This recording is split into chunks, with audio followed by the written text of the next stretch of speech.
नमस्कार। आपके साथ मेरी बात के आज के अंक में आपका बहुत स्वागत। मैं प्रिय रंजन भारती आज आपसे बात कर रहा हूं बेगूसराय लोकसभा सीट की।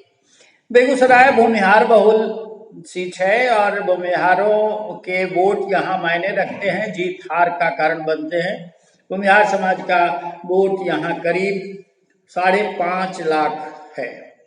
इसके अलावा मुस्लिम वोट है और उनकी आबादी उनका वोट लगभग 1.5 पौने 2 लाख है। बाकी ओबीसी है, दूसरी जातियां भी हैं, लेकिन महत्वपूर्ण रूप से भूमिहार समाज का वोट यहाँ जीत हार का निर्णय करता है। महत्वपूर्ण ये भी है कि पिछले 2004 के बाद से यहाँ एनडीए की जीत होती रही है। ललन सिंह जीते, फिर उसके बाद भोला सिंह की जीत हुई और अभी गिरिराज सिंह जो केंद्रीय मंत्री हैं और फायर ब्रांड नेता हैं भाजपा के, वो यहाँ के सांसद हैं।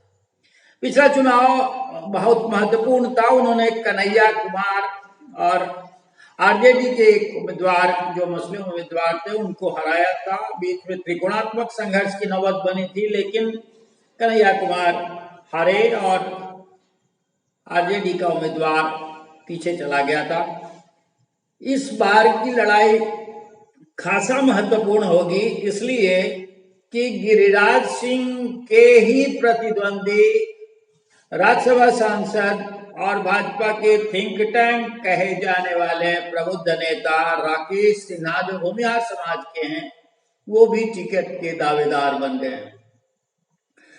भाजपा आलाकमान क्या निर्णय करेगा ये महत्वपूर्ण होता है, लेकिन गिरिराज सिंह मंत्री हैं और फायर ब्रांड नेता हैं। उनकी एक अपनी साख है, उनकी एक अपनी इमेज है। वो दोबारा काफी जद्दोजहद करेंगे कि यहाँ से सांसद बने। तय करना होगा केंद्रीय भाजपा नेतृत्व को कि राकेश सिन्हा या गिरिराज सिंह दोनों में से कौन यहाँ काबिल और जीत सकने वाला उम्मीदवार होगा।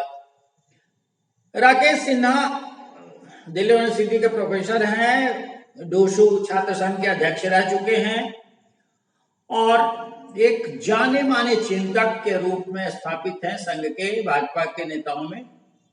उन्होंने राज्यसभा का उम्मीदवार बना करके राज्यसभा सांसद बनाया गया और अभी वो सक्रिय हैं। सक्रियता उनकी कई क्षेत्रों में रहती है, लेकिन राजनीति में भाजपा की तरफ से उनका बड़ा योगदान है और वो हमेशा बौद्धिक स्तर पे अपनी छाप छोड़ने के माहिर हैं। दूसरी महत्वपूर्ण बात ये होगी कि इस बार यहाँ कन्हैया कुमार को महागठबंधन उम्मीदवार बनाता है या सीपीआई अपना दावा नहीं छोड़ पाती, देखना होगा। क्योंकि कन्हैया कुमार पिछली बार सीपीआई के उम्मीदवार थे, अब उन्होंने कांग्रेस का दामन थाम लिया।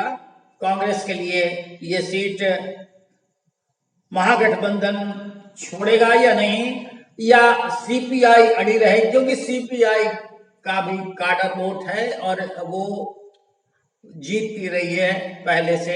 बेगूसराय के कई विधानसभा क्षेत्रों में भी उसकी पकड़ रही है। देखना महत्वपूर्ण होगा कि महागठबंधन का उम्मीदवार कौन होता है और इस लड़ाई में कहीं ऐसा ना हो खींचतान में कोई रेबल उम्मीदवार भी हो और फिर भाजपा की जीत आसान हो जाए। ये समझना बड़ा महत्वपूर्ण भी है कि यहाँ भूमिहार समाज वो भाजपा का कोर वोटर जैसा है और भाजपा छोड़कर वो कहीं नहीं जाने वाला। कई भूमिहार उम्मीदवार के बीच में जंग हो सकती है, लेकिन नरेंद्र मोदी के पीछे एक फैनेटिक दीवानगी है इस समाज में और ये आक्रामकता के साथ वोट करने के लिए जाना जाता है समाज। कैसी लड़ाई होगी, किस तरह से नतीजे आएंगे सामने, ये अभी दूर की कौड़ी है।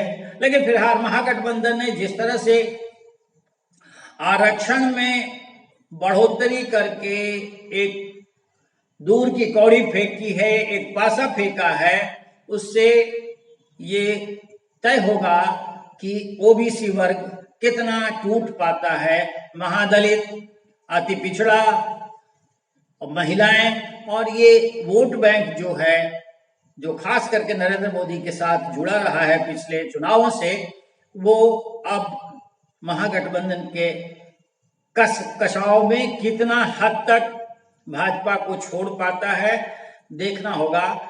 अभी चुनाव में देरी है, लेकिन रणभेरी बज चुकी है और चुनाव की बिसातें बिछाई जा रही हैं। आगे आगे देखिए होता है क्या। लेकिन महत्वपूर्ण रूप से बेगूसराय की सीट इस बार दिलचस्प लड़ाई के साथ निकलेगी और अभी ये वक्त बताएगा कि किसके पाले में गेंद जाती है। आज के अंक में इतना ही। हम आपसे निवेदन करेंगे कि हमारे इस चैनल को सब्सक्राइब करिए, लाइक करिए और हमारे साथ बने रहिए। फिर किसी और विषय के साथ आपसे कल बात करेंगे। आज्ञा दीजिए। नमस्कार।